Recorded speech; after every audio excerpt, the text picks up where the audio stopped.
Hello everyone, welcome to my channel.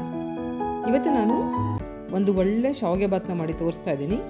Same hotel ಸ್ಟೈಲಲ್ಲೇ ಇರುತ್ತೆ. Hotel ಸ್ಟೈಲಲ್ಲಿ ಹೇಗೆ ನಾವು ತಿಂತೀವಲ್ಲ ಹಾಗೆ ಇರುತ್ತೆ, ಅಷ್ಟೇ ರುಚಿಕರವಾಗಿರುತ್ತೆ. ಆ್ಯಂಡ್ ಬೆಳಗಿನ ಬ್ರೇಕ್ಫಾಸ್ಟ್ಗೆ ತುಂಬ ಬೇಗ ಆಗುತ್ತೆ.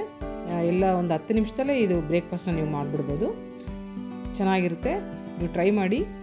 ಹಾಗೆ ನೀವು ಫಸ್ಟ್ ಟೈಮ್ ನನ್ನ ಚಾನಲ್ನ ನೋಡ್ತಾ ಇದ್ದರೆ ಸಬ್ಸ್ಕ್ರೈಬ್ ಮಾಡ್ಕೊಂಡು ನೋಡಿ. ಬನ್ನಿ ಹೇಗೆ ಮಾಡೋದು ಅಂತ ನೋಡ್ಕೊಂಡು ಬರೋಣ. ಮೊದಲಿಗೆ ಒಗ್ಗರಣೆ ಮಾಡ್ಕೊಳ್ಳೋಣ. ಒಂದು 3 ಸ್ಪೂನಷ್ಟು ಎಣ್ಣೆ ತಗೊಳ್ಳಿ. ಎಣ್ಣೆ ಬಿಸಿ ಆದಮೇಲೆ 1 ಸ್ಪೂನ್ ಸಾಸಿವೆ ಹಾಕ್ತಾಯಿದ್ದೀನಿ, ಕಡಲೆಬೇಳೆ ಹಾಗೂ ಉದ್ದಿನಬೇಳೆ ಹಾಕ್ತಾಯಿದ್ದೀನಿ. ಇದಕ್ಕೆ ನಾನು ಕಡಲೆಬೀಜ ಹಾಕ್ತಾಯಿಲ್ಲ. ನಿಮಗೆ ಕಡಲೆಬೀಜ ಬೇಕಂದರೆ ಕಡಲೆಬೀಜನ ಆ್ಯಡ್ ಮಾಡ್ಕೊಳ್ಳಿ. ಉದ್ದಿನಬೇಳೆ ಕಡಲೆಬೇಳೆ ಸ್ವಲ್ಪ ಕೆಂಪುಗಾಗೋವರೆಗೂ ನಾವು ಫ್ರೈ ಮಾಡ್ಕೊಳ್ಳೋಣ. ನಾನು ತೋರಿಸಿರೋ ಮೆಥಡಲ್ಲೇ ನೀವು ಈ ಶಾವಿಗೆ ಬಾತನ್ನು ಮಾಡಿದ್ರೆ ತುಂಬ ಚೆನ್ನಾಗಿ ಬರುತ್ತೆ, ಹಾಗೂ ಶಾವಿಗೆ ಫುಲ್ಲು ಉದುರಾಗಿರುತ್ತೆ. ಈಗ ನಾನು ಒಂದು 4 ಮೆಣಸಿನ್ಕಾಯಿನ ಹಾಕ್ತಾಯಿದ್ದೀನಿ. ನೀವು ಖಾರಕ್ಕೆ ಎಷ್ಟು ಬೇಕೋ ಅಷ್ಟು ಮೆಣಸಿನ್ಕಾಯಿ ನೋಡ್ಕೊಂಡು ಹಾಕ್ಕೊಳ್ಳಿ. ಆ್ಯಂಡ್ ಇಲ್ಲಿ ನೀವು ಕೆಂಪು ಮೆಣಸಿನ್ಕಾಯಿ ಬೇಕಾದ್ರೂ ಯೂಸ್ ಮಾಡ್ಬೋದು, ಯಾರಿಗೆ ಹಸಿ ಮೆಣಸಿನ್ಕಾಯಿ ಇಷ್ಟ ಇರಲ್ಲ ಅವರು. ಇದು ಸ್ವಲ್ಪ ಬಾಡಿಸ್ಕೊಂಡಾದಮೇಲೆ ಈರುಳ್ಳಿ ಹಾಕ್ತಾಯಿದ್ದೀನಿ. ಈರುಳ್ಳಿನ ಸಣ್ಣಗೆ ಹಚ್ಕೊಂಡು ನಾವು ಸ್ವಲ್ಪ ಕೆಂಪುಗಾಗೋವರೆಗೂ ಬಾಡಿಸ್ಕೋಬೇಕು. ನಾನು ಲಾಸ್ಟ್ ವಿಡಿಯೋಲಿ ನಿಮಗೊಂದು ಒಗಟನ್ನು ಕೇಳಿದ್ದೆ, ಚೋಟದ ಹುಡುಗಿಗೆ ಮಾರುದ ಜಡೆ ಏನದು ಅಂತ. ಅದು ಉತ್ತರ ತುಂಬ ಸಿಂಪಲ್, ಸೂಜಿ ದಾರ. ಹಾಗೆ ಇವತ್ತಿನ ಒಗಟು, ನೀರಲ್ಲಿ ಬಿಟ್ಟರೆ ಒಂದು ತೇಲುತ್ತೆ, ಒಂದು ಮುಳುಗುತ್ತೆ, ಹಾಗೂ ಒಂದು ಕರಗುತ್ತೆ. ಏನದು ಅಂತ ಹೇಳ್ತೀರಾ? ಉತ್ತರ ಗೊತ್ತಾದರೆ ಕಮೆಂಟ್ ಮಾಡಿ ತಿಳಿಸಿ. ಸ್ವಲ್ಪ ಕರ್ಬೇವಿನ ಸೊಪ್ಪು ಆ್ಯಡ್ ಮಾಡ್ತಾ ಇದ್ದೀನಿ. ಮಕ್ಕಳಿಗೆ ನಾವು ಈ ಥರ ಆಗಾಗ ಒಗಟುಗಳನ್ನ ಕೇಳೋದು, ಗಾದೆಗಳನ್ನ ಕೇಳೋದು ಮಾಡ್ತಾಯಿದ್ರೆ ಅವ್ರಿಗೆ ತುಂಬ ಇಂಟ್ರೆಸ್ಟಿಂಗ್ ಆಗಿರುತ್ತೆ. ಆ್ಯಂಡ್ ಅವ್ರಿಗೆ ಉತ್ತರ ಹೇಳಬೇಕು ಅನ್ನೋ ಕ್ಯೂರಿಯಾಸಿಟಿ ಇರುತ್ತೆ. ಆ್ಯಂಡ್ ಯೋಚನೆ ಮಾಡೋ ಶಕ್ತಿ ಇಂಪ್ರೂವ್ ಆಗುತ್ತೆ.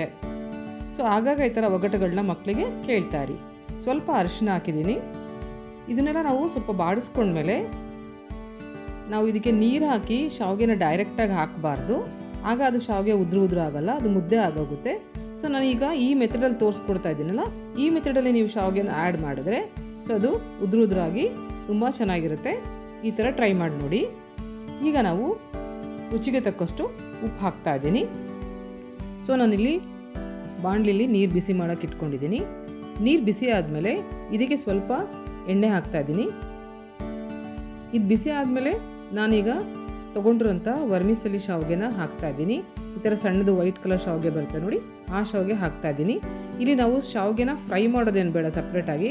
ಸೊ ಡೈರೆಕ್ಟಾಗಿ ನಾವೀಗ ಸ್ಟವ್ನ ಆಫ್ ಮಾಡಿಬಿಟ್ಟು ಬಿಸಿನೀರಲ್ಲಿ ಹಾಕಿ 1 ನಿಮಿಷ ನಾವು ಹಾಗೆ ಬಿಟ್ಬಿಡಬೇಕು. ಅದು ಸ್ವಲ್ಪ ಬೆಂದಂಗಾಗುತ್ತೆ. 1 ನಿಮಿಷ ಆದಮೇಲೆ ನಾವು ಇದನ್ನು ನೀರು ಸಪ್ರೇಟ್ ಮಾಡ್ಕೋಬೇಕು. ನೀರನ್ನ ಸಪ್ರೇಟ್ ಮಾಡಿದ ತಕ್ಷಣ ನಾವು ಇನ್ನೊಂದು ಇಂಪಾರ್ಟೆಂಟಾಗಿ ಮಾಡಬೇಕಾಗಿರೋದು ಏನಂದರೆ, ನಾವು ಇದ್ರ ಮೇಲೆ ಸ್ವಲ್ಪ ಈ ಥರ ತಣ್ಣೀರನ್ನು ಹಾಕಬೇಕು.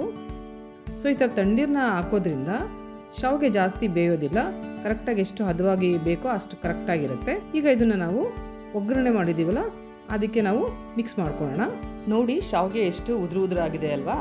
ನಾನು ತೋರಿಸ್ತಿರೋ ಈ ವಿಧಾನದಲ್ಲಿ ನೀವು ಈ ಶಾವಿಗೆ ಬಾತ್ನ ಮಾಡಿ ನೋಡಿ, ತುಂಬ ಚೆನ್ನಾಗಿರುತ್ತೆ.